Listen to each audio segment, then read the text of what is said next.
हमारी पार्टी का जनसभा है, इसमें हम शिरकत करने के लिए आए हैं और पार्टी का संगठन यहाँ पर पिछले कई सालों से मेहनत कर रहा है और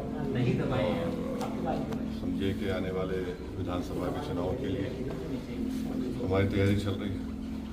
क्या तैयारियां हमने यहाँ कितनी यूपी में कितनी सीटों पर अभी तो बहुत कोई भी पॉलिटिकल पार्टी इतना जल्दी नहीं बोलेगी और हम लड़ेंगे, अच्छी तरह से लड़ेंगे। कोई गठबंधन की बात चल रही है यूपी में? अगर गठबंधन की बात की जाए किसी पार्टी में, हमने मटेरा की अपनी जनसभा में हमने कहा कि दोबारा बीजेपी को सत्ता में आने से रोकने के लिए MIM पार्टी अलायंस करने के लिए तैयार है।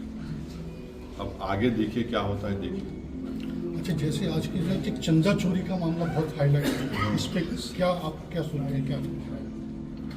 अब देखिए, हमारा तो मानना है कि उस ट्रस्ट में अगर किसी मुसलमान को रख देते तो ले जाकर गोली मार देते, उसको मामला ख़त्म हो जाता। गलती उन्होंने की, मुसलमान रखा ही नहीं, रख देते उसको, मामला ख़त्म हो जाता ना। अब क्या बोलेंगे? अब चंपक हो रहा है, क्या बोलेंगे बताइए आप? अब कुछ बोले ऐसी बात ही नहीं है उसमें, कितना ये सब तमाशे हो रहे हैं। क्योंकि जैसे चुनाव की तैयारी, आपको क्या लगता है जैसे सरकार का क्या दिसंबर में चल रहा है कि दिसंबर में चुनाव करा सकते हैं या क्या आप समझ? इलेक्शन कमीशन ऑफ इंडिया के अख्तियार में है, 6 महीने पहले वो करा सकते हैं। तो इलेक्शन कमीशन क्या तय करेगा ना मुझे पता है ना आपको पता है, मगर तैयारी तो करके रखना है और हम लोग अपनी तैयारी पूरी तरीके से कर रहे हैं। शौकत साहब हमारे अध्यक्ष हैं, हमारे मेहताब हैं यहाँ के वेस्टर्न यूपी के अध्यक्ष हैं, वो देख रहे हैं, तो हम कोशिश कर रहे हैं। Thank you. चालीसा सड़कों पे पढ़ सकता हूँ तो आप भी नमाज पढ़ सकते हो। ये ताकत देने का काम ये पंडित करेगा। जय हिंद, जय भारत, हिंदुस्तान।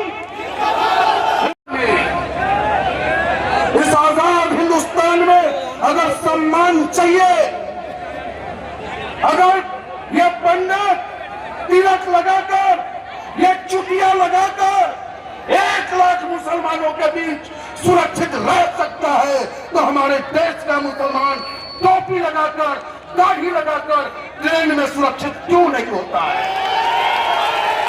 ये पूछता है ओवैसी साहब का पंडित उत्तर प्रदेश की सरकार से, पूछता है अपने देश के प्राइम मिनिस्टर आदरणीय नरेंद्र मोदी जी से कि कपड़ा देख से पहचानने की बात करने वाले हमारे प्रधानमंत्री, क्या इस तरीके से देश चलेगा? समय कम है, लेकिन इतना जरूर आपको संदेश देना चाहूंगा। मैं हिंदू हूं, ब्राह्मण हूं, सच्चा सनातनी हूं और ओवैसी साहब का सिपाही हूं। और आप हजरत इमाम हुसैन साहब को मानने वाले हो, आप मुसलमान हो, मैं हिंदू हूं, लेकिन ईमान मैं भी रखता हूं। और हमारे हजरत इमाम साहब अरे तलवार के धार पर भी सजदों से नहीं उठे। आज भी करबला में आसमान सजदे करता है झुक करके उस धरती को।